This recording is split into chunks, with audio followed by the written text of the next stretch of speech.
Class নেব। আমরা এর আগে প্রথম বিশ্বযুদ্ধের উপরে আলোচনা করেছি। তার আগে আমরা ইন্টার অ্যাফেয়ার্স এর সিলেবাস আলোচনা করে সিলেবাস অনুযায়ী কি কি পড়া প্রয়োজন সেগুলো বের করেছি। তো কি বলে যে রহমান, তোমার কাছে আগের দুটো ক্লাস আছে না? জি স্যার। আচ্ছা, ওই দুটো একটু আমাকে পাঠিয়ে দিও তো। আমার এটা পিডিএফটা খুঁজে পাচ্ছি না আর কি।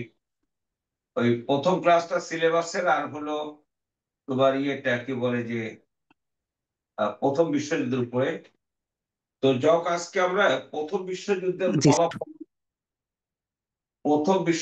ফলাফল নিয়ে প্রথমে আলোচনা করব।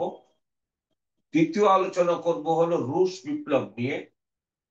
তোমাদের একটা কথা মনে রাখতে হবে, তা হলো আমরা অপ্রয়োজনীয় কোনো বিষয় নিয়ে কথা বলবো না। যেগুলো আমাদের সাধারণভাবে জানা প্রয়োজন এবং যেগুলো জানলে নিজেকে মনে হতে পারে যে এটা না জানাটা উচিত না, জানাটা উচিত।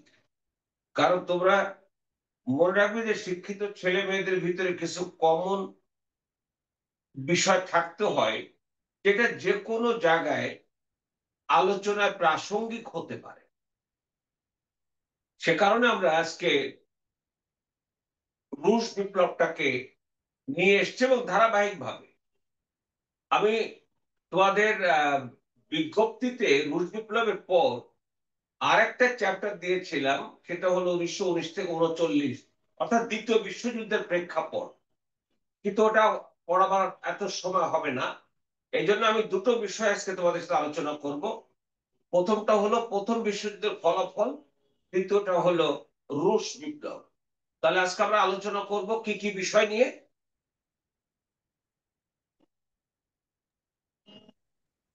স্যার, প্রথম বলো। বিশ্বযুদ্ধের ফলাফল ও রুশ বিপ্লব নিয়ে। এবার আসো, প্রথম বিশ্বযুদ্ধের ফলাফল কি ছিল সেটা যদি আমাদেরকে জানতে হয়, তাহলে আমাদেরকে যেতে হবে হলো এই জায়গাটা। প্রথম বিশ্বযুদ্ধের ফলাফল আমরা জানতে চাইবো, জানার জন্য যেতে হবে কোন জায়গায় বলো।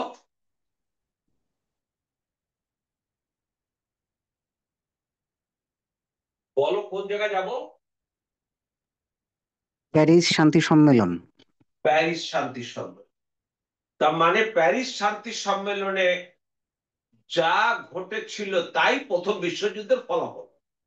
তাহলে প্রথম বিশ্বযুদ্ধের ফলাফল আমরা পাবো কোন সম্মেলন থেকে?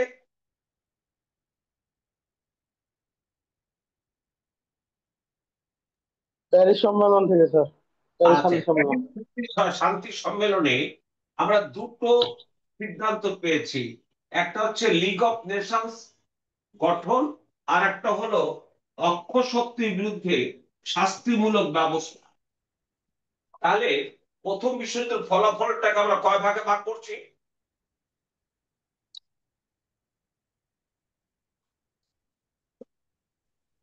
দুই বলো। ভাবে স্যার।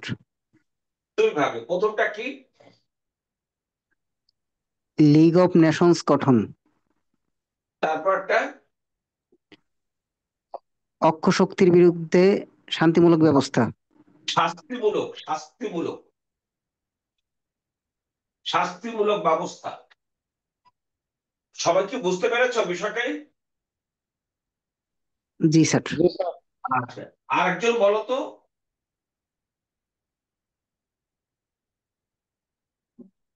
আরেকজন বলো যে আমাদের প্যারিস শান্তি সম্মেলনে যে দুটো সিদ্ধান্ত হয়েছিল, যা প্রথম বিশ্বযুদ্ধের ফলাফল। প্রথম বিশ্বযুদ্ধের ফলাফল, এক নম্বর হচ্ছে লিগ অফ নেশনস, দুই নম্বর হচ্ছে যারা পরাজিত হয়েছিল অক্ষ শক্তি, তাদের বিরুদ্ধে শাস্তিমূলক ব্যবস্থা গ্রহণ করা। আরেকজন বলো লিগ বলো। 5 জন। লিগ অফ নেশনস গঠন আর হলো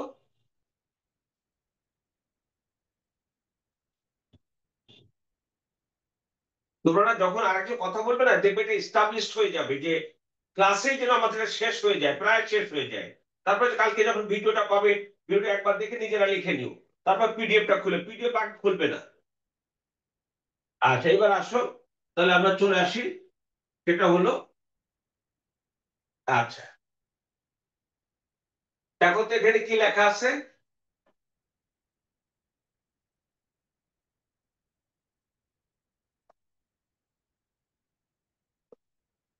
বলো এখানে কি লেখা আছে।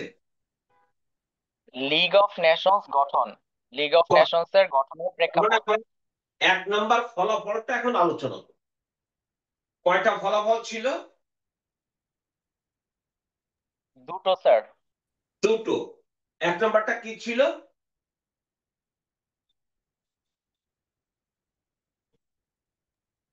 লিগ অফ নেশনস গঠন। লিগ অফ নেশনস গঠন। এখন আমরা সেই লিগ অফ নেশনস এর গঠনটা পড়বো। সেটা পড়তে গিয়ে আমরা আসলাম হলো লিগ অফ নেশনস গঠনের প্রেক্ষাপট। তোমরা জানো যে কোনো কিছুই হঠাৎ করে কি ঘটে না, তার পিছনে কার্যকরণ থাকে। স্যার কার্যকরণ থাকে।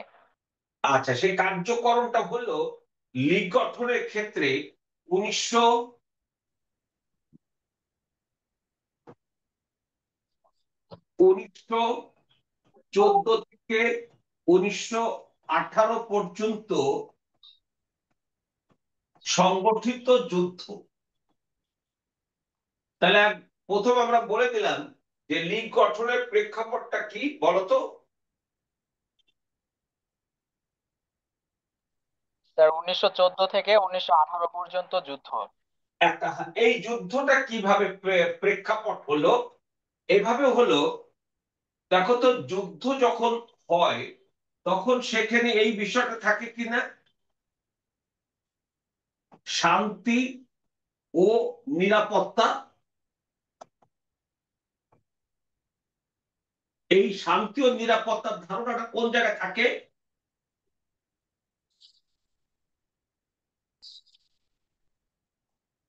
যখন যুদ্ধ হয় তখন কি শান্তি ও নিরাপত্তার প্রশ্নটা আসে না? জি স্যার। তাহলে প্রতিটা যুদ্ধ, প্রতিটা সেই অনাদিকাল থেকে যখন গোত্র সমাজ গড়ে উঠেছে, একটা গোত্র আর একটা গোত্রকে আক্রমণ করেছে। এই জন্য আক্রমণ করেছে নিজের শক্তিকে বাড়াবার জন্য আর ওকে দুর্বল করার জন্য। সেখানে কি নিরাপত্তার ধারণাটা আসেনি বা শান্তির ধারণাটা আসেনি? সেই অনাদিকাল থেকে শুরু করে এখনো পর্যন্ত কি শান্তি এবং নিরাপত্তার ধারণা কি বিলুপ্ত হয়ে গেছে না অব্যাহত আছে? অব্যাহত আছে স্যার। অব্যাহত আছে। আছে। এই যে যুদ্ধ, যুদ্ধের সাথে শান্তি এবং নিরাপত্তা, অর্থাৎ যুদ্ধ সাধারণত শান্তিকে বিঘ্ন ঘটায়, নিরাপত্তাকে বিঘ্ন ঘটায়। এই জন্য শান্তি এবং নিরাপত্তার ধারণাটা আসে। এইবার আসো, আমরা যদি দেখি যে সেই 1618 থেকে 1648 পর্যন্ত তোমার ইউরোপে 30 বছর ব্যাপী যুদ্ধ হয়েছিল। এই যুদ্ধের সময় কি এই শান্তি এবং নিরাপত্তার ধারণা ছিল না? ছিল স্যার। ছিল।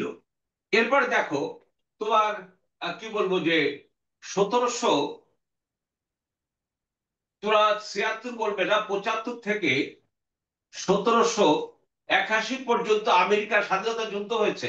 সে সময় কি এই নিরাপত্তার ধারণা ছিল না, শান্তি নিরাপত্তার ধারণা ছিল না? জি স্যার ছিল।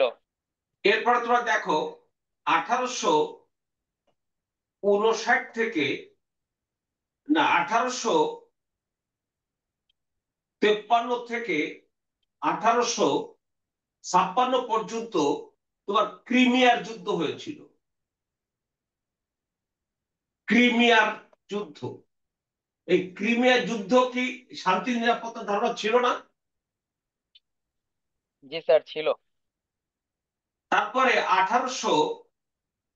59 সালে সলফেরিনোর যুদ্ধ, সলফেরিনো ফেরিনোর যুদ্ধ হয়েছিল, তখনও কি শান্তি নিরাপত্তা ধারণা ছিল কিনা? জি স্যার, ছিল। ছিল। তাহলে ক্লিয়ার যে শান্তি নিরাপত্তার ধারণা অনাদিকাল থেকে বয়ে আসতেছে, কিন্তু আমরা অনাদিকাল যে যুদ্ধগুলো হয়েছে সেই যুদ্ধগুলো কিন্তু লিগ অফ নেশনস গঠনের প্রেক্ষাপট হিসেবে উল্লেখ করছি না। আমরা এই উদাহরণগুলো আমি দিলাম এই জন্য, এক্সেপশনটা কি? তাহলে এখন তোমরা জানতে চাবে না যে স্যার এই যুদ্ধের, আপনি বললেন যে শান্তি নিরাপত্তা সবসময় আছে, তাহলে এই যুদ্ধের এক্সেপশনটা কি? তোমাদের এখন জানতে ইচ্ছা হচ্ছে না যে এত যুদ্ধ হয়েছে, সব যুদ্ধে শান্তি নিরাপত্তা ধারণা ছিল, তাহলে এই যে লিগ অফ নেশনস গঠন হলো যে যুদ্ধের প্রেক্ষাপটে, এখানে কি ওই একই রকম আছে না একটি এক্সেপশন আছে? এক্সেপশন আছে। এই এক্সেপশনটা তুমি জানলেই তোমার কাছে সহজ হয়ে যাবে। সেটা হলো, আর এগুলো কি তোমাদের এই যে পিডিএফ এ সুন্দর করে দেওয়া আছে, যারা বই নিয়েছো বইতে যেরকম আছে আরো সংযোজন আছে, আরো গঠনগত ভাবে ব্যতিক্রম আছে। চেষ্টা করেছি যারা বই যেভাবে আছে সেভাবে, কিন্তু সেখান থেকে আমি আরো আরো সুন্দর করে তোমাদেরকে পিডিএফ দেওয়ার চেষ্টা করছি। এবার আসো, সেটা হলো এই যুদ্ধ অর্থাৎ 14 থেকে 18 মধ্যে যুদ্ধ শান্তি এবং নিরাপত্তার আগে আর একটা শব্দ বসালো, সেটা হলো বিশ্ব। বলো কি শব্দ বসালো? স্যার, বিশ্ব। বলো, জোরে বলো।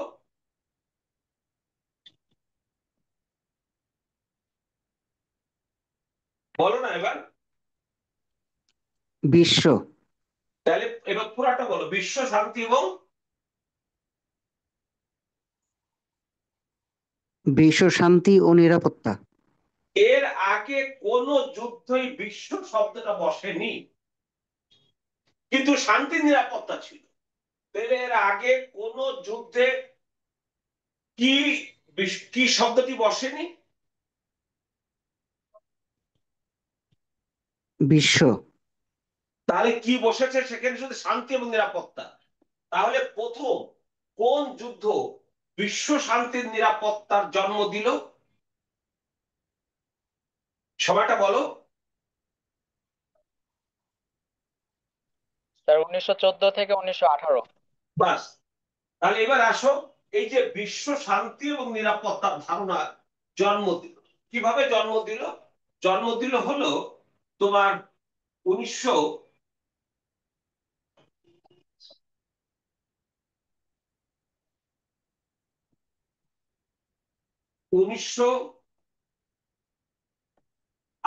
সালের 8 জানুয়ারি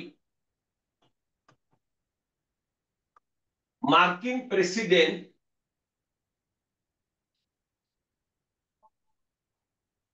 উড্রো উইলসন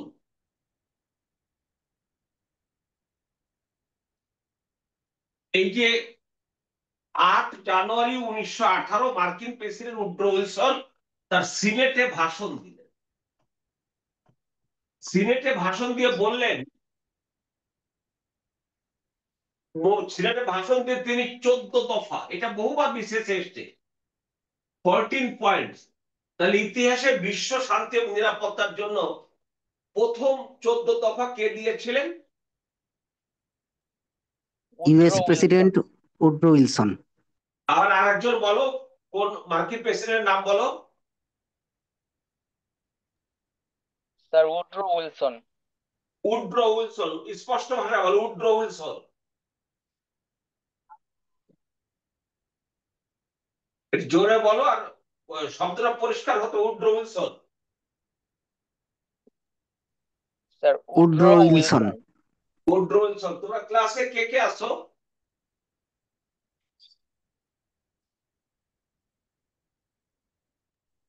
স্যার, আমি আলভি। আমি অনেক আলভি, স্যার। কে আছো? রহমান। আমি অনেক। জি স্যার। আর কে আছো? আমি অনেক স্যার। হ্যাঁ, অনেক। আচ্ছা, তোমাদের অংশগ্রহণটা, অনেক ছেলে মেয়ে তোমরা এখানে আসছো, কিন্তু অংশগ্রহণটা খুব কম ছেলে মেয়ে করো। এটা কেন করে আমি বুঝি না, যে তোমরা কি মনে করো বা কি ভাবো। এই যে কথা শুনছো, কথা বলছো, এগুলো কিন্তু সব তো রেকর্ডে থাকবে, তাই না? জি স্যার। কিন্তু ওই রেকর্ডটা কি কালকে যে নতুন দেখবে, আমি এখন যে কথাগুলো বলছি এগুলো কি রেকর্ডের প্রাসঙ্গিক কথা, নাকি জানার তোমাদের অংশগ্রহণের জন্য কথা? এটা তো তোমাদের লাগবে না, তা লাগবে, তো লাগবে না, লাগবে এই তথ্যটা। কিন্তু এই তথ্যটা যখন বলছি, তখন তোমাদের মুখ দিয়ে যখন বের করছি, তখন দেখো এটা কিন্তু তোমাদের জানা হয়ে যাচ্ছে, বোঝা হয়ে যাচ্ছে। সেটা হলো উড্রো উইলসন 14 দফা দিয়েছিলেন। তাহলে উড্রো উইলসন যে 14 দফা দিলেন, এই 14 দফার 14 নং দফায়, এটা বোধহয় 35তম বিশেষে এসেছিল, 14 নং দফায় তিনি বলেছিলেন বিশ্ব শান্তি এবং নিরাপত্তা। তাহলে বিশ্ব শান্তি এবং নিরাপত্তার কথাটা বিশ্বে প্রথম কে ব্যবহার করলেন? Sir Woodrow Wilson. Woodrow Wilson. কখন? স্যার 1918 সালে 8ই 18 সালে জানুয়ারি। 8 জানুয়ারি। ওই সময় কোন প্রেক্ষাপটে তিনি এটা দিয়েছিলেন? প্রথম যুদ্ধের বিশ্বযুদ্ধের প্রেক্ষাপটে। প্রেক্ষাপটে। যুদ্ধের প্রেক্ষাপটে। সেই প্রেক্ষাপটে বলা হলো 14 নং দফায় বিশ্ব শান্তি ও নিরাপত্তার জন্য একটি বিশ্ব ব্যবস্থা গড়তে হবে। তিনি বলেছিলেন যে 14 নং দফায় বিশ্ব শান্তি এবং নিরাপত্তার জন্য আমাদের একটা বিশ্ব ব্যবস্থা বা international system, is, international system বা বিশ্ব ব্যবস্থা গড়ে তুলতে হবে। এই যে বলা হলো, বলার পর 1900 প্রথম বিশ্বযুদ্ধ শেষ হয়েছে কখন মনে আছে কারণ? স্যার 1918 সালে। 11 নভেম্বর 1918। এই যে যুদ্ধ শেষ হলো, তার আগে, মানে 10-11 মাস আগেই তিনি বললেন যে 14 দফার মধ্যে এটা করতে হবে। এই যুদ্ধ শেষ হয়ে যাওয়ার পর 1919 সালের 25 জানুয়ারি, 25 জানুয়ারি, এই যে যারা পরাজিত হয়েছে তার এগেনস্টে যে মিত্র এবং মিত্র শক্তিদেরকে যারা সহযোগিতা করেছে, তারা প্যারিসে শান্তি সম্মেলনে মিলিত হলো। তাহলে প্যারিসে শান্তি সম্মেলনে আসলে দেখো জানালো কি, 1918 সালের 11 নভেম্বর জার্মানি আত্মসমর্পণ করার মধ্য দিয়ে যুদ্ধ শেষ হয়ে গেল। তার পরের বছর অর্থাৎ 1919 সালের 25 জানুয়ারি শান্তি সম্মেলনটা কোথায় বসলো? প্যারিসে। প্যারিসে। সেই শান্তি সম্মেলনে তোমার আমেরিকা, তারপরে ইতালি, এরপরে রাশিয়া, ব্রিটেন, এদের যে প্রতিনিধি, এদেরকে বিগ ফোর বলা হলো, বিগ ফোর। এবং সেই সময় 32টা দেশের প্রতিনিধিরা অংশগ্রহণ করেছিল। তারা সিদ্ধান্ত দিল যে লিগ অফ নেশনস গঠন করতে হবে, যেটা, যে মার্কিন প্রেসিডেন্ট উড্রো উইলসন বিশ্ব শান্তি এবং নিরাপত্তার জন্য একটা বিশ্ব ব্যবস্থা গঠনের প্রস্তাব দিয়েছেন। তাহলে বিশ্ব ব্যবস্থা গঠনের প্রস্তাব কে দিয়েছেন?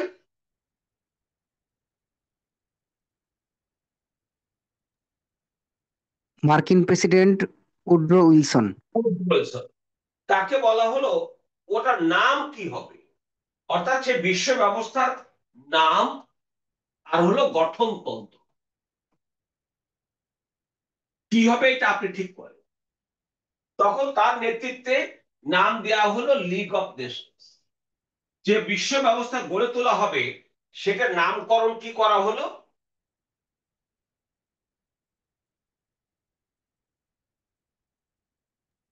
Sir league of Nations. League of nation. তাহলে কি তোমরা লিগ অফ নেশনস এর প্রেক্ষাপটটা বুঝতে পেরেছো? জি স্যার।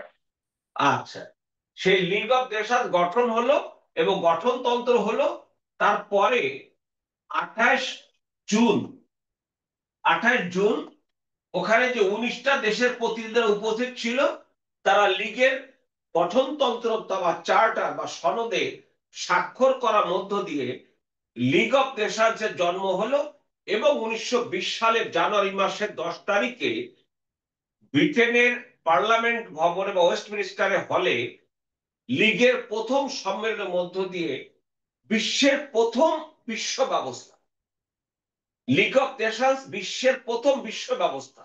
বলো তো কি বলছিলাম?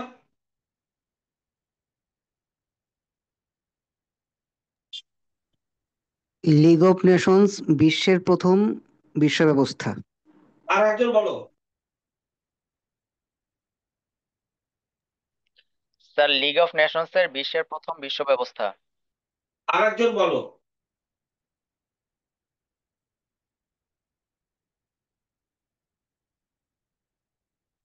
আর নাই কেউ?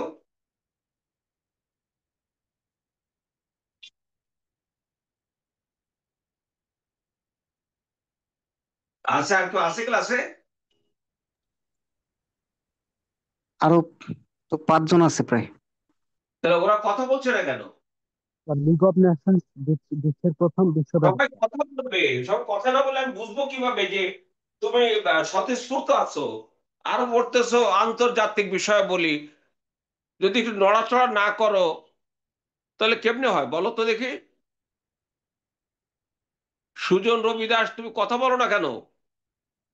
স্যার বলছিলাম sir sir league of Nations আচ্ছা বিশ্বের প্রথম বিশ্ব ব্যবস্থা।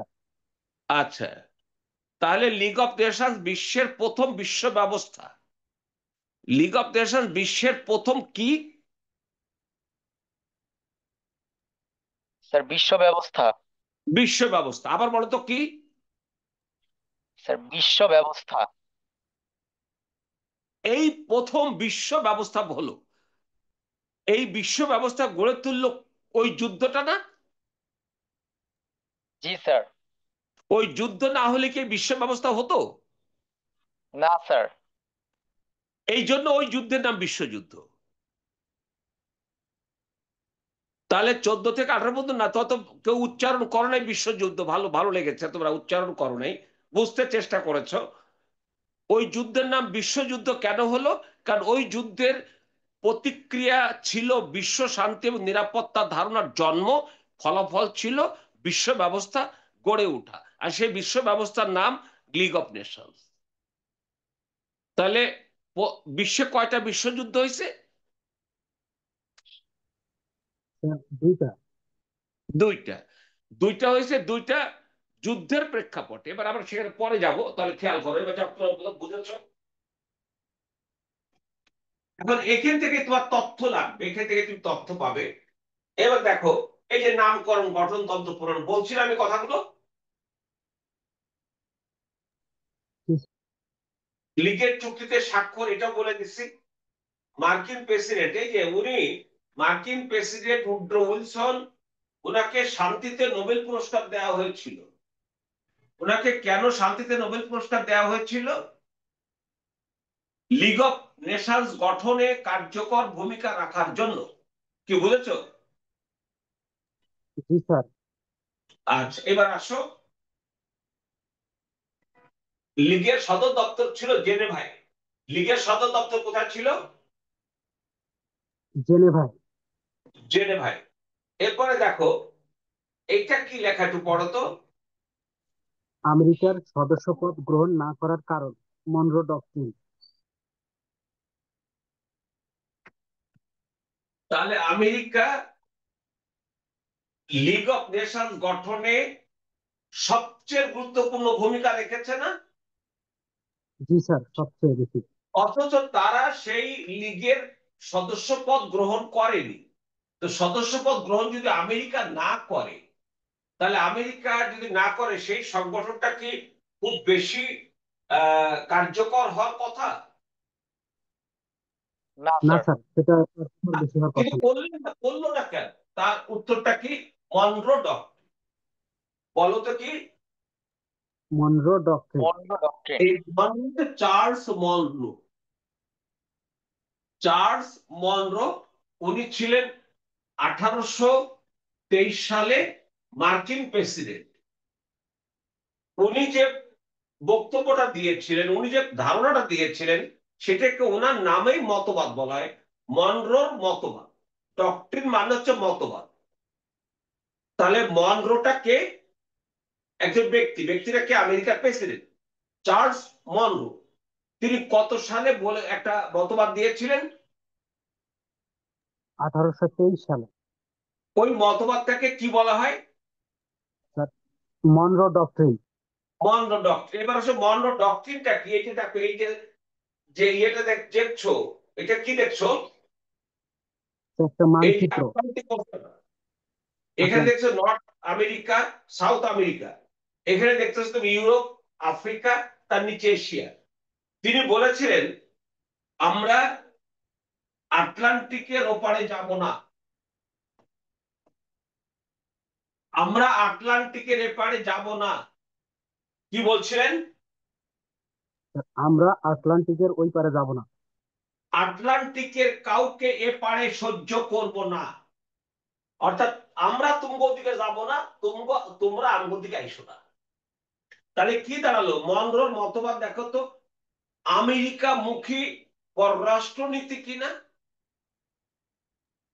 জি স্যার। তার মানে সে বহির্বিশ্বের সাথে তার কোনো সম্পর্ক বিষয়টা সে বিবেচনা করছে না। সে শুধুই মাত্র বিবেচনা করছে আমেরিকাকে নিয়ে, যাতে এই আমেরিকায় ওই ইউরোপের কেউ আর না থাকে। কারণ তোমরা জানো যে এই আমেরিকা সহ কানাডা সহ এই যে সব এখন এই যে চিলি পর্যন্ত একসময় ইউরোপীয়দের দখলে ছিল, উপনিবেশ ছিল। তার মানে উপনিবেশের যারা ছিল তারা জানে যে উপনিবেশ কাকে বলে এবং উপনিবেশের যন্ত্রণাটা কি তারা জানে। এবং সেই উপনিবেশ থেকে প্রথম যুদ্ধ করে স্বাধীনতা অর্জন করেছে কোন দেশটি?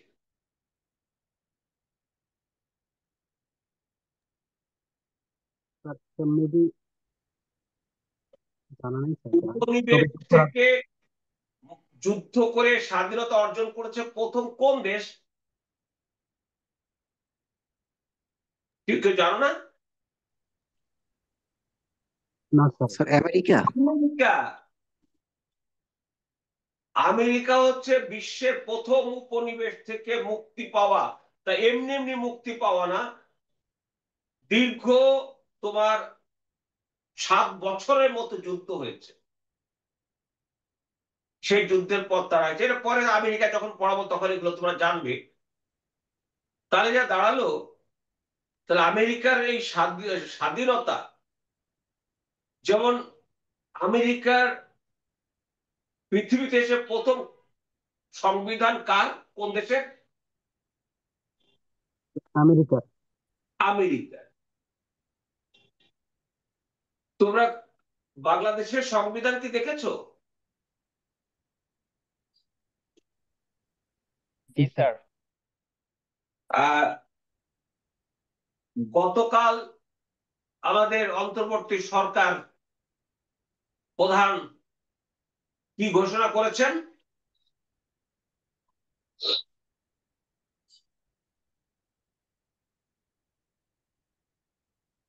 Sir July charter signature July হয়েছে। সনদ বা জুলাই চার্টার। এনসিপি স্বাক্ষর না করার কারণ কি? আমি যে উত্তর চাচ্ছি না এখন, একটু ভাইবো যে এনসিপি স্বাক্ষর কেন করলো। এটা কিন্তু স্যার ভীষণ জুলাই গুরুত্বপূর্ণ। আন্দোলনে। না না, ভীষণ গুরুত্বপূর্ণ। যেদিন পঞ্চদশ সংশোধনীর মাধ্যমে,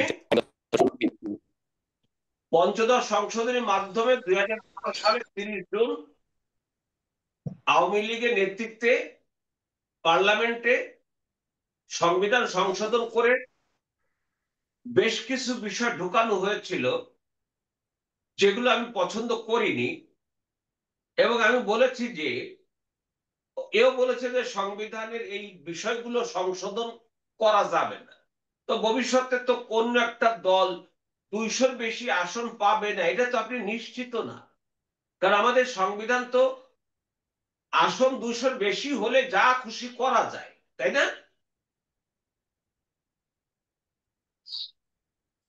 জি যাই স্যার। হোক, তাহলে এই সংবিধান তো আর এমন না যে আপনি যাই করেন না কেন, ভবিষ্যতে তো এমনও হতে পারে বিএনপি কি করবে আমি জানি না। তা বিএনপি কি করবে এবং বিএনপি সম্পর্কে এনসিপির ভীতিটা কোন জায়গায়, এটা আমি ভালো হাড়ে হাড়ে বুঝি। কতটা যে ইকুয়েশন কি হবে আগামীতে তোমরা চিন্তা করতে পারবে না, আমি আজকে বলে রাখছি। সেটা হলো আগামী কোন একটা সময় আওয়ামী লীগ কিন্তু বিপুল ভোটে ক্ষমতা আসবে, টুডার টু বড় যেদিন হোক, জানো এটা আমার এটা হতে পারে না, জি স্যার, হতে হতে পারে। পারে। তখন কি এর এইগুলো যা করছে জুলাই সনদ, কি তখন জুলাই সনদের যা কিছু সংবিধানে তার একটাও কি রাখবে? না স্যার, সব ভ্রমিত করে দিবে। সঙ্গে সঙ্গে সবগুলো ফাঁসি হবে। আবার যত পুলিশ হত্যা হয়েছে 5 থেকে 8 তারিখ পর্যন্ত 3,256 জন, তাদের বিচার করা যাবে না বলে আদেশ জারি করা হয়েছে, এটা সংবিধানের বিষয় না। তো ওইটা কি থাকবে? না স্যার, থাকবে না। তো সঙ্গে সঙ্গে পুলিশ হত্যার জন্য যে সমস্ত ছাত্র নেতারা বলেছে যে আমরা মেট্রো রেলে আগুন না দিলে, পুলিশ হত্যা না করলে এই বিপ্লব সফল হতো না, বলেনি? জি স্যার। বলেছে? তোমরা কি দেখেছো? জি, বলছে। আমি আমি তথ্যগুলো দিচ্ছি, কিভাবে দিচ্ছি কি হবে আমি জানি না, তবে রাজনৈতিক সচেতন একজন মানুষ হিসাবে আমার যেটা মনে হয়, এনসিপির ভয়টা হচ্ছে ওই জায়গাটায়। বিএনপি যদি চূড়ান্ত ভাবে বেশি ক্ষমতায় চলে যায়, তাহলে তো ওরাও তো আমাদের বিরুদ্ধে মামলা করতে পারে। আর তখন যদি ওরা না করে, আওয়ামী লীগ যদি এই বলে যে বিএনপি তুই যদি মামলা না করস, যদি এই মানে ইন্ডেমনিটি বাতিল না করস, ভবিষ্যতে ক্ষমতায় এসে বিএনপির সবাই বিচার করবে। তার প্রতিশোধ স্প্রিয়াটা কি বাংলাদেশের রাজনীতিতে উত্তর উত্তর বৃদ্ধি পাচ্ছে না?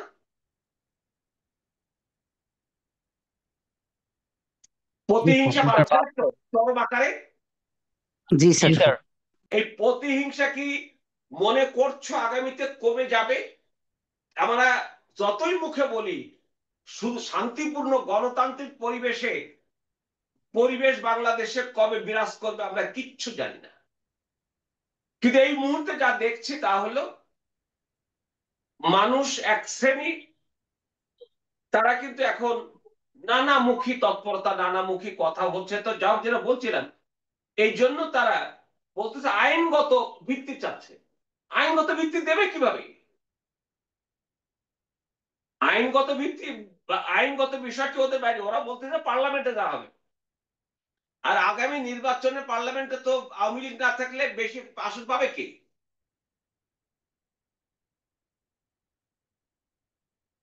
বিএনপি।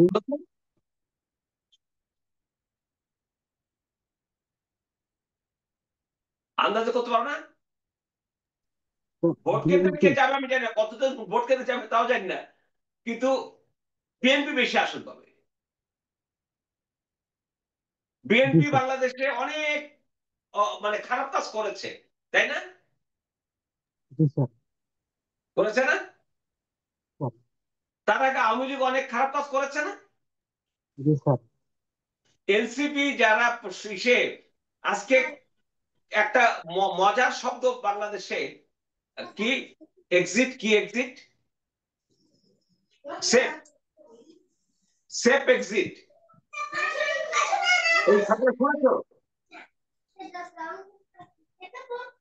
জি স্যার। এক্সিট কথা শুনেছো? জি স্যার। শোনোনি?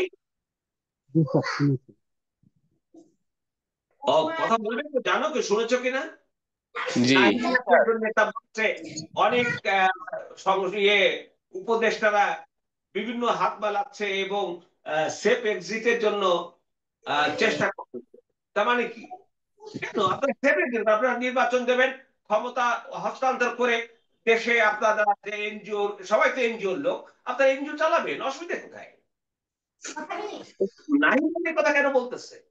তাতে করে দেখা গেল যে রেজওয়ানা বলতেছে উনি বলুক কারা সেফ এক্সিট চায়, ওই আরেকজন বলতেছে কারা সেফ এক্সিট চায়। নানামুখী কথা, নানামুখী কথা। তো সেফ এক্সিট এই কথা তো যারা স্বৈরাচার চলে গেছে তারা তো আর বলতেছে না। তাহলে এরা কেন বলতেছে? এই প্রশ্নটা আমি রাখলাম আর কি, প্রশ্নটা করছি এই কারণে যে সেফ এক্সিটের প্রশ্ন আসছে কেন, আপনার উচিত ছিল। দেখো, এই গত 2-3 দিন আগে আরেকটা দেশে কিন্তু জেনজির আন্দোলন, কিন্তু কয়টা দেশে জেনজির আন্দোলন হয়েছে? স্যার নেপালে প্রথম হয়েছে হয়েছে রিসেন্টলি। শ্রীলঙ্কায়, দ্বিতীয় হয়েছে বাংলাদেশে, তৃতীয় হয়েছে হলো তোমার ইসে আহ, নেপালে, চতুর্থ হলো মাদাগাস্কারে। নেপালে ইয়ে শর্মিলা কার্কি, উনি 100 চিফ জাস্টিস ছিলেন 2016-17 অর্থ বছরে। সেই সময় উনি এখন সেখানে প্রধান ছিলেন। শপথ নিয়ে কি বলেছেন? শপথ নিয়ে বলেছেন আগামী বছর মার্চ মাসের 5 তারিখে নির্বাচন হবে, এবং ওদের বলেছে তোমরা যেগুলো চাচ্ছ আগামী নির্বাচনের পর আমি আশা রাখবো তারা তোমাদের দাবিগুলো পূরণ করবে। কারণ পার্লামেন্ট ছাড়া সংবিধানে কোনো কিছু করার থাকে না। আবার আজকে যদি তোমার পেপার পড়েছো, আজকে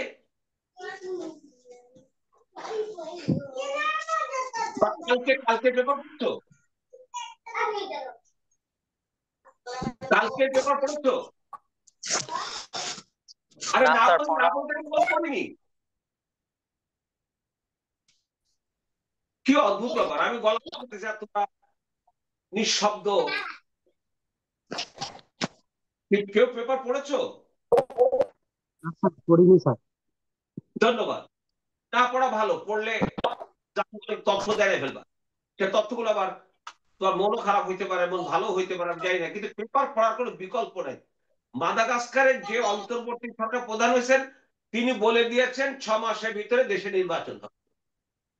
আমাদের ইউনূস সাহেব দেখলাম তিনি মৃত্যুরও হয়তো 10-15 বছর পর থাকতে আগ্রহ ছিল।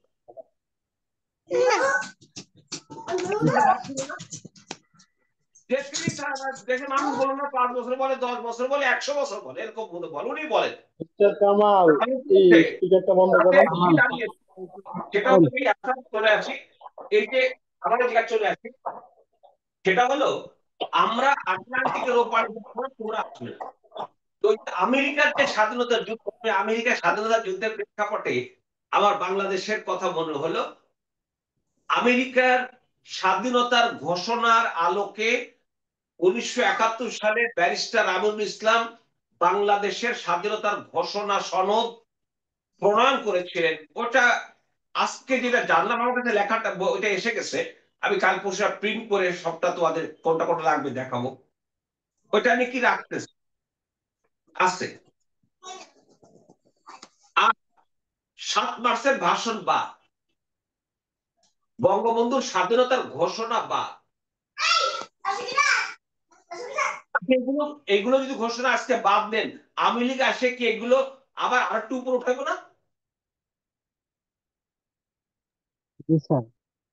আচ্ছা, এটা কি এই যে 7 মার্চের ভাষণ, এটা কি কারো বাপদাদা সম্পত্তি না বাঙালি জাতির ইতিহাসের অংশ? তো বাঙালি জাতির ইতিহাসের অংশ। তো এই ইতিহাসকে আপনি বাদ দিচ্ছেন কেন? আপনি মুক্তিযুদ্ধের কথা বলতেছেন, মুক্তিযুদ্ধের মহানায়কের কথা বলছেন না, এটা কোন ধরনের কথা? নেতৃত্ব ছাড়া কোনো ঘটনা ঘটে না। আপনার গ্রামীণ ব্যাংক আপনার নেতৃত্বে গড়ে উঠেছে। ওই খালেদা জিয়ার নেতৃত্বে বিএনপি চলছে, শেখ হাসিনার নেতৃত্বে আওয়ামী লীগ চলছে, ওই সে কি বলে যে ডাক্তার শফিকুর রহমানের নেতৃত্বে জামাত ইসলাম চলছে। নেতৃত্ব ছাড়া কোনো কিছু হয় না। তা আপনি নেতৃত্বের কথা বলবেন না, অত ঘটনার কথা বলবেন, এটা তো এটা কি জগা খিচুড়ি হয়ে গেল কিনা? মানে এটা কি উচিত হলো? না স্যার, উচিত হয়নি।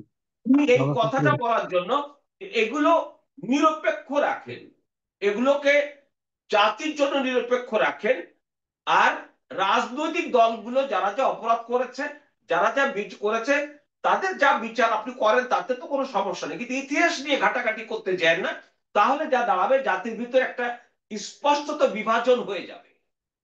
সেটা কি মুক্তিযুদ্ধের পক্ষে মুক্তিযুদ্ধের বিপক্ষে হয়ে যাচ্ছে না? জি স্যার। আমরা দেখলাম যে জগন্নাথ কলেজ, জগন্নাথ বিশ্ববিদ্যালয়ে তারা কালী পূজা করতে পারবে না।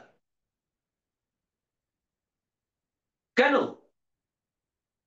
শাশ্বত কাল যাবৎ চলে আসতেছে, সরস্বতী পূজা করে, ইত্যাদি করে। তো যাক, এগুলো কথা বলছি, সে আমেরিকার স্বাধীনতার যে সনদ, সেই সনদের আকারে বাংলাদেশের স্বাধীনতা হয়েছে। আমাদের সংবিধানের প্রস্তাবনা, আমি জানি না এই প্রস্তাবনা রাখবেন কিনা,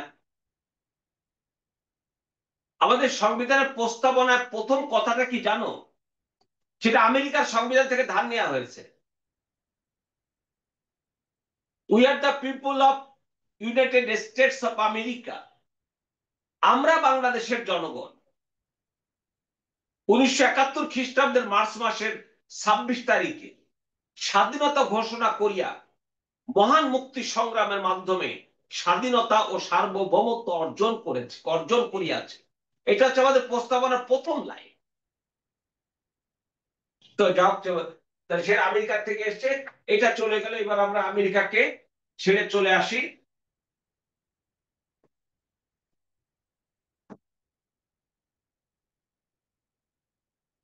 এই যে লীগ বিলুপ্ত হয়ে গেল, লীগ বিলুপ্ত হচ্ছে 1935 সাল থেকেই। লীগের প্রতি ব্রিটেন, ফ্রান্স এরা খুব একটা গুরুত্ব দেয়নি, ফলে একটা সময় অকার্যকর হয়ে যায়। 1946 সালের 20 এপ্রিল মাসে এটাকে বিলুপ্ত ঘোষণা করা। এইবার আসো, দেখো কি লেখা আছে। অক্ষ শক্তির বিরুদ্ধে শাস্তিমূলক ব্যবস্থা। অক্ষ শক্তির বিরুদ্ধে শাস্তিমূলক ব্যবস্থা। এখন অক্ষ শক্তির দেশ কয়টা ছিল? এখানে দেখো, এই যে জার্মানি, এই যে হলো অস্ট্রিয়া, এই যে হাঙ্গেরি, এই যে হলো বুলগেরিয়া, এই যে হলো তুরস্ক।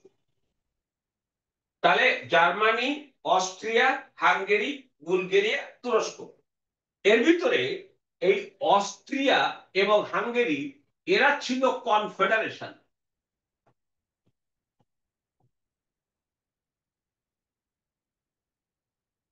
এই জন্য নাম ছিল অস্ট্রো হাঙ্গেরি। Austro Hungary. তাহলে অস্ট্রো হাঙ্গেরি কনফেডারেশন, এটা কি নাম শুনেছো কনফেডারেশন? না স্যার, শুনুন, আজকে শুনি। হ্যাঁ বলো। স্যার শুনিনি স্যার। এর আগে শোনোনি না? না স্যার, অস্ট্রো আচ্ছা, হাঙ্গেরি শুনেছি। কেউ কি লিখেছি। বলবে শুনেছো, বা আরেকজন? সবাই অকপটে বলো যে শুনিনি, আমার তাহলে মনটা ভাল লাগবে যে তোমরা খুব স্মার্ট হচ্ছ।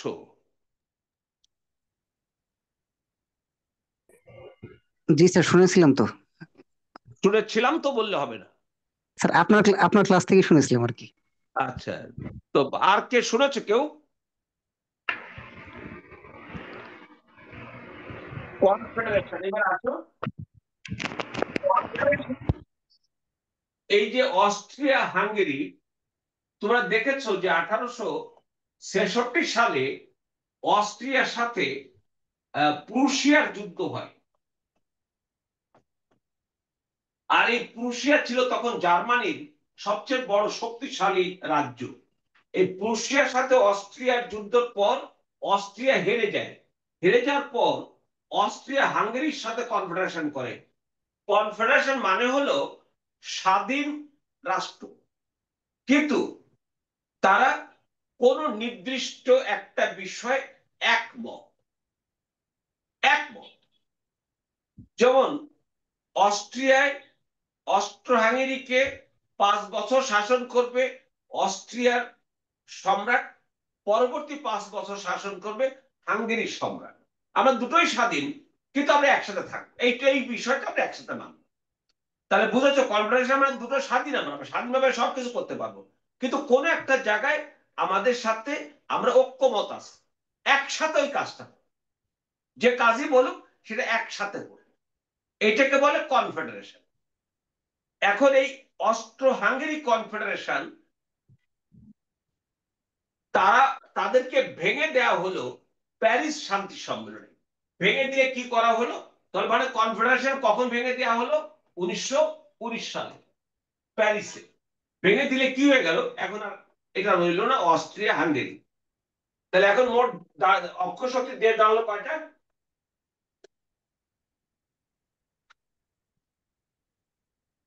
বলো কয়টা? 5টা।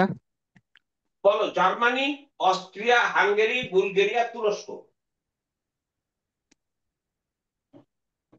Germany, Austria, Hungary, Bulgaria, Bulgaria, তুরস্ক। আমি তুরস্ক। আবার বলছি, জার্মানি, অস্ট্রিয়া, হাঙ্গেরি, বুলগেরিয়া, তুরস্ক। আচ্ছা, এখন এরা যুদ্ধে পরাজিত হয়েছে এবং এরাই কিন্তু আগে নিজেদের ভিতরে এক্সিস বা চুক্তির মাধ্যমে একটা অক্ষ তৈরি করেছে। এই অক্ষ তৈরি করেছে এবং তারা যুদ্ধ বাঁধিয়েছে, ফলে আবার যুদ্ধে তারা পরাজিত হয়েছে। এখন পরাজিত শক্তি হিসাবে তাদের বিরুদ্ধে শাস্তিমূলক ব্যবস্থা গ্রহণ করতে হবে। যেমন তখন জার্মানির সম্রাট বা কাইজার ছিলেন দ্বিতীয় উইলিয়াম। তিনি পালিয়ে হল্যান্ডে চলে গেছিলেন। হল্যান্ড তাকে হস্তান্তর করেনি বিধায় তার বিচার করা যায়নি। তো এবার আসো, এই যে বিচার হয়েছিল, দেখো বিচারে কি দাঁড়িয়েছে বলো তো, একটু লেখা করতে পারছো?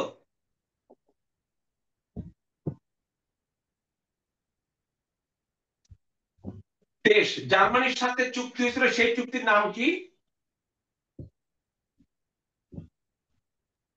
স্যার ভার্সাই চুক্তি। ভার্সাই সন্ধি। কার কার সাথে? জার্মানির সাথে মিত্র শক্তির। কখন হয়েছিল? 28 জুন এইটা। তারপরে অস্ট্রিয়া সেন্ট জার্মান সন্ধি। তারপর হলো এটা তারিখ দেওয়া আছে। তারপরে এটা বুলগেরিয়া হবে, বুলগেরিয়া বুলগেরিয়া বুলগেরিয়ার সাথে নিউলি চুক্তি, নিউলি সন্ধি। হাঙ্গেরির সাথে ত্রিয়ানন সন্ধি, তুরস্কের সাথে সেভের সন্ধি। আগামীতে আমরা দ্বিতীয় বিশ্বযুদ্ধের কারণ বা প্রেক্ষাপট যখন জানবো, তখন বলবো যে ভার্সাই সন্ধি সেখানে গুরুত্বপূর্ণ ভূমিকা পালন করেছে। আর একটা কারণ আমি এখানে বলছি না, আগামী ক্লাসে বলবো। তাহলে কয়টা কয়টা দেশের সাথে কয়টা চুক্তি হয়েছিল, সন্ধি হয়েছিল? স্যার 5টি দেশের সাথে 5টি সন্ধি হয়েছিল। আচ্ছা, প্রথম জার্মানির সাথে ভার্সাই চুক্তি এখানে বলতে হবে না মিত্র শক্তি, তারিখটা বলো। 28 জুন 1919। অস্ট্রিয়ার সাথে? অস্ট্রিয়ার সাথে সেন্ট এগুলো জার্মানি। সব মুখস্থ করতে হবে, যেটা আমি দেখাচ্ছি তোমাদেরকে। যেমন এই তুরস্কের সাথে একটা গুরুত্বপূর্ণ, এটা এখন আসলে এত বেশি পড়ালেখা করতে হয়, এটা প্রতিটা পদে পদে লাগে, পদে পদে লাগে। এই ভার্সাই সন্ধি এটা পদে পদে লাগে, কারণ তুমি দ্বিতীয় বিশ্বযুদ্ধে যদি না জানতে চাও, তাহলে এটা না জানলে হবে না, ভার্সাই সন্ধি না জানলে হবে না। তাহলে যাক, বোঝা গেল। আমরা এবার চলে যাই। তাহলে লিগো কি বলে যে প্যারিস সম্মেলনের, এবার দেখো ভার্সাই সন্ধিতে এগুলো রিভিউ পড়ো তো। ভার্সাই সন্ধি সামগ্রিকভাবে 5টা বিষয় রয়েছে। এক, সামরিক শর্তাবলী রয়েছে। 2, জার্মানির সীমান্ত হ্রাস করতে হবে। 3, যুদ্ধ অপরাধীর শর্ত। 4, ক্ষতিপূরণ দিতে হবে। 5, সম্পর্ক ছিন্ন করতে হবে। দেখো তো এর মধ্য দিয়ে জার্মানিকে একেবারে বিচ্ছিন্ন করে ফেলার চেষ্টা হয়েছে কিনা? স্যার একেবারে বিচ্ছিন্ন করে ফেলার চেষ্টা হয়েছে। আচ্ছা, সে যতই অপরাধ করে থাকুক আগে, তারপরে যে শর্তটা আরোপ করেছেন, এটা কি সে মেনে নেবে? না স্যার, মেনে নেওয়ার মতো না। তাহলে কি সে ভবিষ্যতে প্রতিশোধের চেষ্টা করবে না?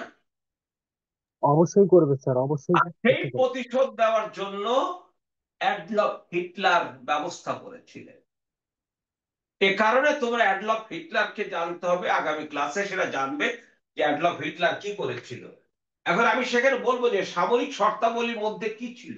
প্রথমত ছিল যে জার্মানি 1 লাখের বেশি সৈন্য রাখতে পারবে না। জার্মানিতে তোমার কি বলে যে রাইন নদী, এই দুই নদীর দুই পাড়ের 50 কিলোমিটার পর্যন্ত লিগ অফ নেশনস তোমার মানে ওখানে নিরস্ত্রীকরণ, কোন যুদ্ধ করা যাবে না, এটা করলো।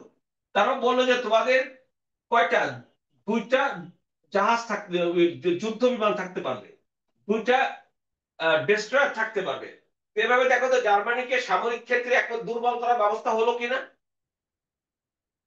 জি স্যার। আর একটা হলো জার্মানিতে বাধ্যতামূলক সামরিক প্রশিক্ষণ থাকবে না।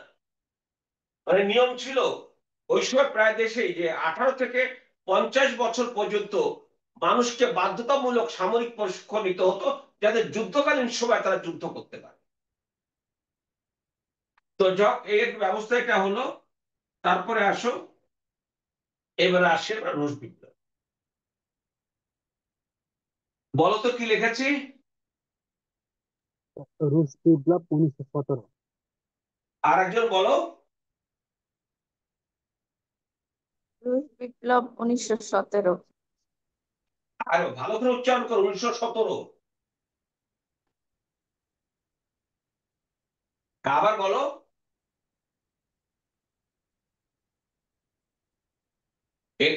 বলছিলে একটুকে কে, তার উচ্চারণটা একটু ভালো করে করো। রুশ বিপ্লব 1917। বলো না কেন তোমরা একটু কথা। জি স্যার, রুশ বিপ্লব বলো। 1917।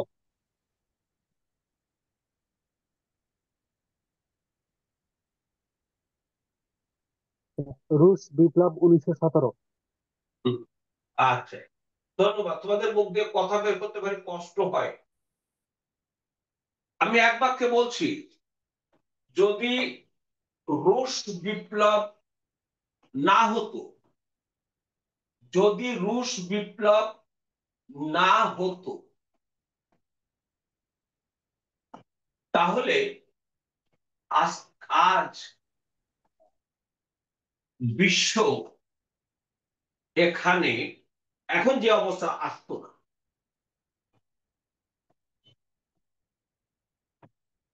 তাহলে রুশ বিপ্লব দেখো তো, পৃথিবীর ইতিহাসে যত ঘটনা আছে, যত কিছু আছে, সে তুমি একেবারে প্রাগ ঐতিহাসিক কাল থেকে শুরু করতে পারবে। কিন্তু আগে একটা ইতিহাস তোমাকে খুব বেশি রক্ত গরম করাবে না, তোমাকে তেজদীপ্ত করবে না। কিন্তু যখন তুমি আমেরিকার স্বাধীনতা যুদ্ধের কথা বলবে, তখন দেখো তো তোমার চেতনায় একটা জাতীয়তাবাদী মানসিকতা আসবে কিনা।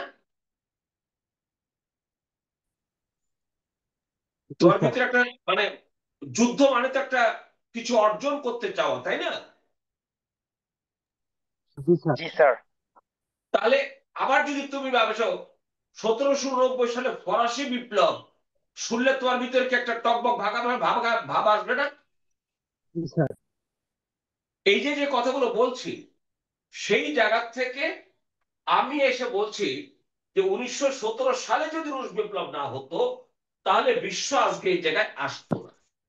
তাহলে বিশ্ব আজকে যেখানে এসেছে, তার পিছনে সবচেয়ে গুরুত্বপূর্ণ ভূমিকা রয়েছে রুশ বিপ্লবে। এবং এই রুশ বিপ্লবটা হয়েছিল, তুমি দেখো,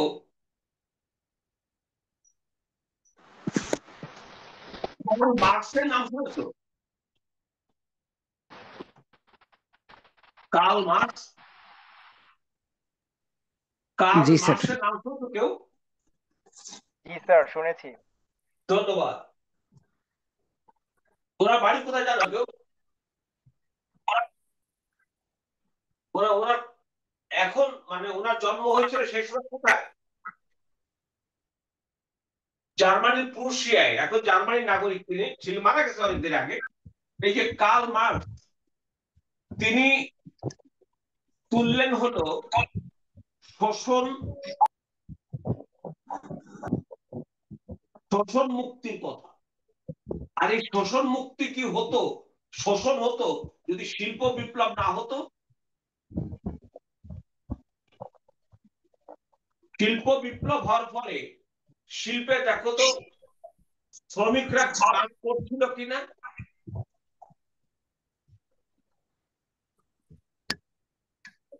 ইউরোপে যে শিল্প বিপ্লব হলো, এই শিল্প বিপ্লবের ফলে উৎপাদন ব্যবস্থায় রূপান্তর পরিবর্তন হয়নি?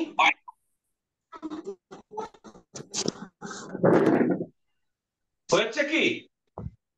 স্যার সবাই আনমিউট থাকলে একটু ভালো হইতো স্যার। যখন আমি প্রশ্ন করব তখন একজন আনমিউট করে কথা বলবে। বলছিলাম কার্ল মার্কস সমাজতন্ত্রের কথা বলেছেন, তার আগে আরেকটা শিল্প বিপ্লব না হলে তিনি সেটা বলতেন না। শিল্প বিপ্লবের ফলে দেখো তো শোষণের মাত্রাটা বেড়েছে হলো কিনা? কারণ শিল্পে যারা উৎপাদন করত তাদেরকে কেমন টাকা দেয়া হতো, আর যারা শিল্পের মালিক তারা কেমন টাকা পেতেন, কেমন টাকা নিতেন? এরকম একটা কথা আছে না, অনেক বেশি না তারা শ্রমিকদের সামান্য টাকা দেয়।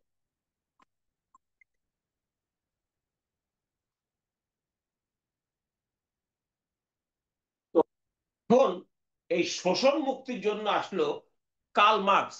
এখন কার্ল মার্কস সমাজতন্ত্রের কথা বলেছেন, তারই আদর্শ 1917 সালে রুশ বিপ্লব হলো। দেখো তো রুশ বিপ্লবের ফলে পৃথিবীতে প্রথম সমাজতন্ত্র আসলো কিনা? প্রথম কি আসলো? জি স্যার, এসেছে। সমাজতন্ত্র। তাহলে এখন সমাজতন্ত্র যখন আসে তখন এদিকে ইউরোপের আর একটা অংশে শিল্প বিপ্লব, তারা হচ্ছে পুঁজিবাদ।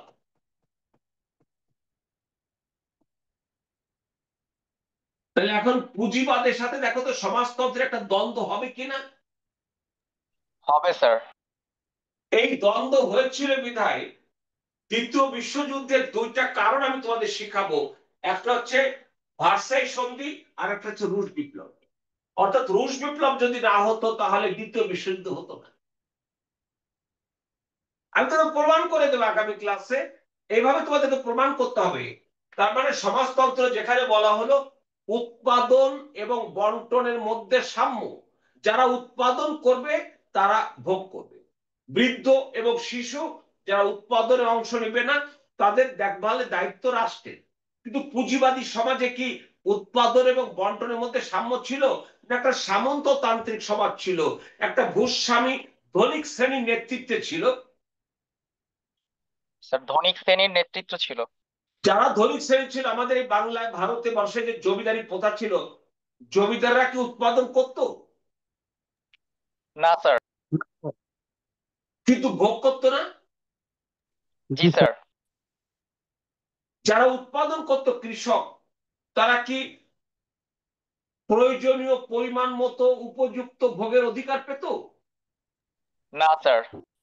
তাহলে এটাকে ভেঙে দিল, এই যে উৎপাদন এবং বন্টনের মধ্যে যে বৈষম্য, সেটাকে ভেঙে দিল কে? কার্ল মার্কসের আদর্শের ভিত্তিতে মহামতি ভ্লাদিমির ইলিচ উলিয়নভ লেনিন রুশ বিপ্লবের মধ্য দিয়ে উৎপাদন এবং বন্টনের মধ্যে সাম্য নিয়ে আসা। তাহলে দেখো তো, এটা যদি না হতো তাহলে কি দ্বিতীয় বিশ্বযুদ্ধের পরে সমাজতন্ত্রের সাথে পুঁজিবাদের ব্যাপক দ্বন্দ্ব হতো? না স্যার। ব্যাপক দ্বন্দ্ব না হলে পারমাণবিক অস্ত্রের এত বিকাশ হতো? না স্যার।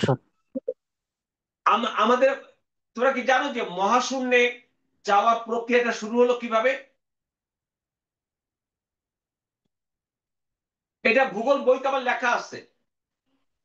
মহাশূন্যে পৃথিবীর মানুষ, সেটা দ্বিতীয় বিশ্বযুদ্ধের সময় প্রথম একটা, মানে জার্মানি একটা অস্ত্র আবিষ্কার করেছিল যেটা উপরের দিকে যাওয়া যায়। যুদ্ধ শেষের পর আমেরিকা এবং সোভিয়েত ইউনিয়ন জার্মানি সে প্রযুক্তি ভাগ করে নেয়, এবং জার্মানির বৈজ্ঞানিকদেরকে দুই দেশ ভাগ করে নেয়। ওই জার্মানির বৈজ্ঞানিকদের দ্বারাই আমেরিকা সোভিয়েত ইউনিয়ন মহাশূন্য গবেষণা শুরু করে। প্রথম রাশিয়া সাফল্য অর্জন করে, তারপরে আমেরিকা চাঁদে নেমে যায় 1969 সালে। তাহলে এগুলো সব হচ্ছে দ্বিতীয় বিশ্বযুদ্ধের পরে। এবং দ্বন্দ্ব, ব্যাপক দ্বন্দ্ব, কে কার আগে যাবে। যদি সেদিন সোভিয়েত ইউনিয়ন না থাকতো তাহলে কি এত ব্যাপক দ্বন্দ্ব হতো, এত গবেষণা হতো? আজকে ইলন মাস্ক ভাবতেছে যে সে মঙ্গল গ্রহে মানুষের বসবাসের ব্যবস্থা করবে, এটা কি হতো? না স্যার। তার মানে সবকিছুর মূলে কি রয়েছে?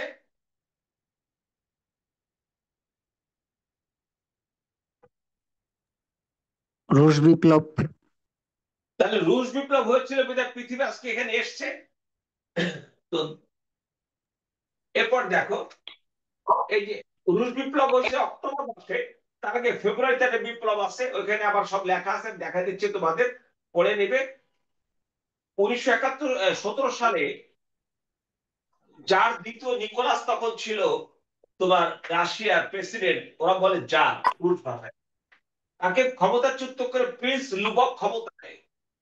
প্রিন্স লুবভের হাত থেকে আবার জুন মাসে আলেকজান্ডার কেরোনস্কি রাশিয়ার ক্ষমতা গ্রহণ করে।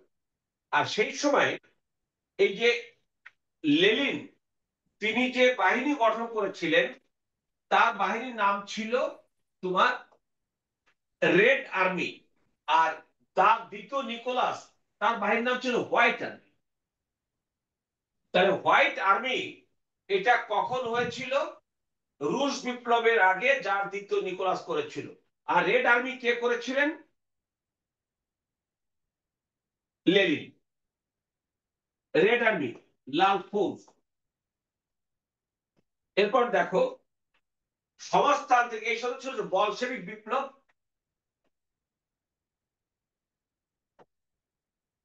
এই কথাটা কি শুনেছো, বলশেবিক বিপ্লব? জি স্যার, শুনেছি স্যার। আচ্ছা, বলশেবিক এটা কিন্তু কোনো আদর্শ না বা দর্শন না। লেনিন সাহেব, ওনাকে যার দ্বিতীয় নিকোলাস নির্বাসন দিয়েছিল সাইবেরিয়ায়, সেখান থেকে উনি পালিয়ে চলে গিয়েছিলেন ইংল্যান্ডে। এরকম সমাজ বিপ্লবীরা অনেকেই চলে যায় ইংল্যান্ডে। 1903 সালে লন্ডনে এই রাশিয়ার যারা বিপ্লবী তারা বৈঠকে বসলো। সেই বৈঠকে তোমার লেনিন উনি বললেন আমি একটা পার্টি করব, যে পার্টির কর্মীরা ফুল টাইম পার্টি করতে হবে, ব্যক্তি জীবন বইলা কিছু থাকবে না। তখন আবার পাল্টা প্রশ্ন আসলো যে পার্টি করে রাজনীতি করে ব্যবসা এবং চাকরি করা যাবে, এই সুযোগ রাখেন। লেনিন বলল না, তাহলে আমি বিপ্লব করতে পারবো না। তখন বলল ঠিক আছে ভোট হোক। তখন ভোটে লেনিন বেশি ভোট পায় বা সংখ্যাগরিষ্ঠ পায়।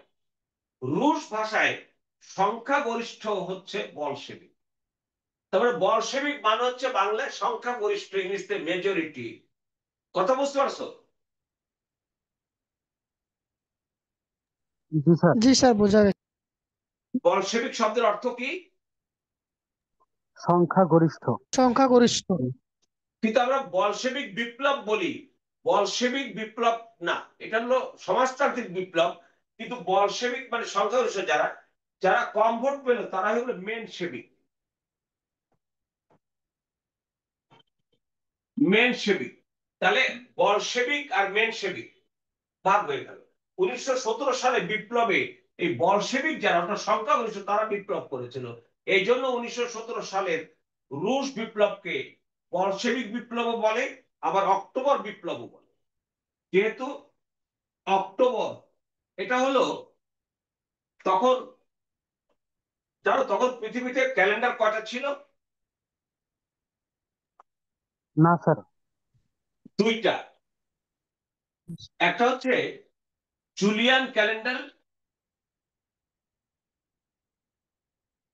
আর হচ্ছে তোমার গ্রেগরিয়ান ক্যালেন্ডার।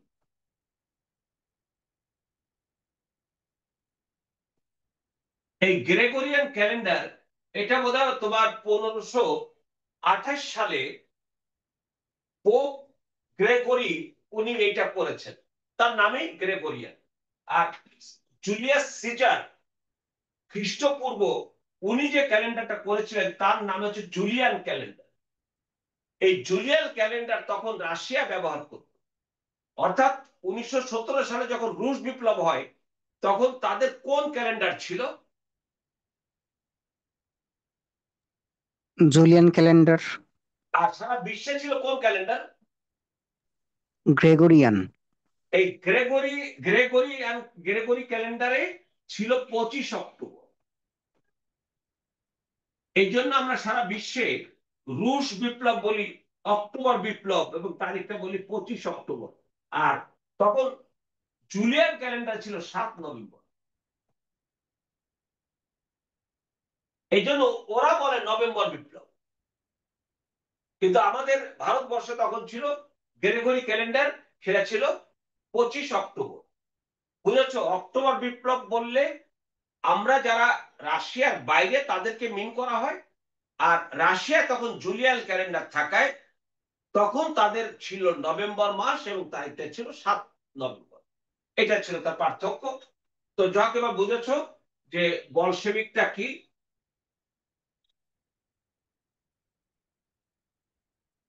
এরপরে পার্টি যেটা বলশেবিক, বলশেবিক অর্থ তো বলে দিলাম। পার্টি কেন্দ্র গঠন লেনিনের নেতৃত্বে পার্টি গঠন। এই অক্টোবর বিপ্লবের কথা বলে দিলাম। রাষ্ট্র বিপ্লবের লেনিনের লেখা একটা বইয়ের নাম, লেনিনের লেখা বইয়ের নাম রাষ্ট্র এবং বিপ্লব। তারপরে ভ্লাদিমির লেনিনের পক্ষে ক্ষমতা গ্রহণ করা, বিপ্লবের পর কখন গ্রহণ করলো সব লেখা আছে। তারপর সংবিধান হলো, তারপরে তোমার সংবিধান গ্রহণ করা হলো। এরপরে আসলো হলো নাম। তোমরা দেখবে ওদের দুটো নাম। প্রথম আসছে হলো Soviet Russian Soviet federative socialist Republic, RSFSR। এরপরে 1922 সালে, এটা হয় দেখো কি তোমার union of Soviet socialist Republic, USSR। এই নামটা বোধহয় তোমরা শুনেছো, তাই না? জি স্যার, এটা জি শুনেছি। স্যার। স্যার।